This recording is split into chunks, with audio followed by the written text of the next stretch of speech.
अब यही दुर्भाग्य है, ये दुर्भाग्य है कि ऐसा कुसंग मिला है।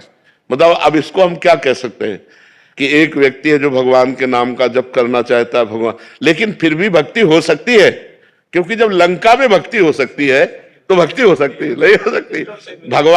भगवान विभीषण जी से कह रहे हैं, जिम दसनन मो जीभ बिचारी, जैसे 32 दांतों के बीच में बड़ी कोमल जीभ रहकर अपना काम चला लेती है, नहीं चला रही, ऐसे ही लंका में पूरा लंका निश्चर निकर निवासा, यहां कहां सज्जन करवासा, लेकिन वहां भी विभीषण जी ने भक्ति की, ऐसी भक्ति की कि भगवान ने कहा तुम सरीखे संत प्रेम हो रहे। और वहां तो हमें लगता है केवल विभीषण जी ऐसे होंगे जो मांस न खाते होंगे, नहीं तो सब मांस खाने वाले थे। मदिरा और मांस का तो वहां मतलब आहार ही था।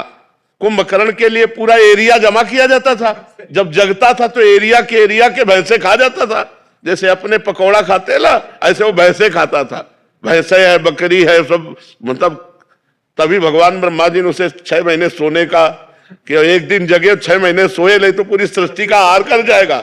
ऐसे लोगों के बीच में रहकर उसने भजन किया। तो आप घबराइए मत, वो जो जैसा करेगा वैसा फल पाएगा। आप अंदर ही अंदर राधा जपिए, अंदर अंदर इसलिए करें कि बाहर कंठी बांधोगे, तिलक बांधोगे तो मांस मदिरा पीने वाले लोग वो आपका हो सकता है विरोध करें। तो हमें लगता है भक्ति विरोध नहीं, अगर कोई कह रहा कंठी ना बांधो तो ये ले उतार के रख दिए। भक्ति अंदर का विषय है, बिल्कुल संसारी बन के रहो और अंदर राधा राधा जपो, तुम्हें भगवान की प्राप्ति होगी। भजन से भगवान की प्राप्ति होती है, ना कि बाबा जी बनने से भगवान की प्राप्ति होती है, ना कहीं भागने से भगवान की प्राप्ति होती है। सच्ची मानो, आप अपने घर में मेहनत की कमाई का जो अन्न पा रहे हो और जो भजन कर रहे हो और कभी भूखे टूटे को आपने भोजन करा दिया, ये सबसे बढ़िया बात है।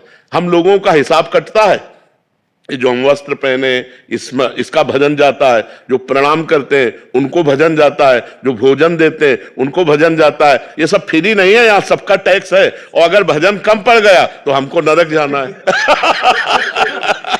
हरे शिष्य धन शोक न हरई, सो गुरु गोर नरक मा पड़ई। अच्छा, आप इस भागवतिक टैक्स से बचे, मेहनत की कमाई से कपड़े पहनते हैं, मेहनत की कमाई खाते हैं और अपनी मेहनत की कमाई दूसरों को भी दे देते हैं। गौ सेवा, संत सेवा, आए हुए अतिथि की, भिक्षुक की सेवा। तो गृहस्थी धर्म बहुत बड़ा है।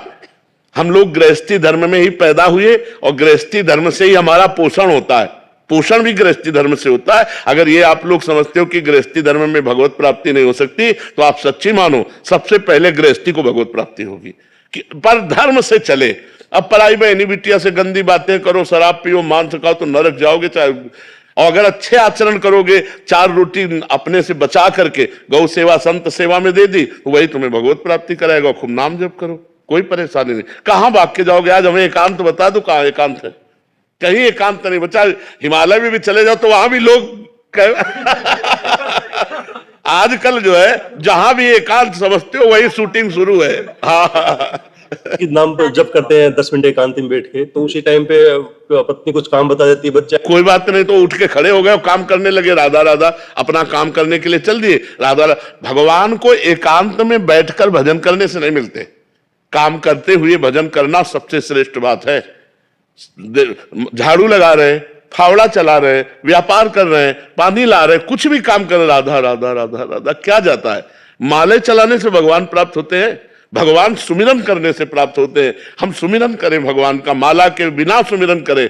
गिन लो भगवान, तुम गिन लो, वो तो सब जान ही रहे हैं। तो खूब भजन करो और गृहस्थी में रहो। और ये जरूर करो कि अपनी कमाई का 4 रोटी का हिस्सा कभी किसी भूखे को खवा दो, कभी किसी गाय को दे दो, कभी किसी बीमार को 10 रुपया तुम्हारे लग जाए। ये बढ़िया परोपकार, परोपकार ये गृहस्थी में जरूर करना चाहिए। और नाम जप करना चाहिए और भगवान के आश्रित रहना चाहिए। आश्रित का मतलब नाथ सकल संपदा तुम्हारी, मैं सेवक समेत सुतनारी। बढ़िया भजन है, कोई परेशानी नहीं, कहीं भागने की जरूरत नहीं, ये सोचने की जरूरत नहीं कि बाबा जी ज्यादा भजन कर लेते हैं। ऐसे किया ना आपने, ऐसे इसका भी टैक्स है, हमारा भजन जाएगा आपके पास।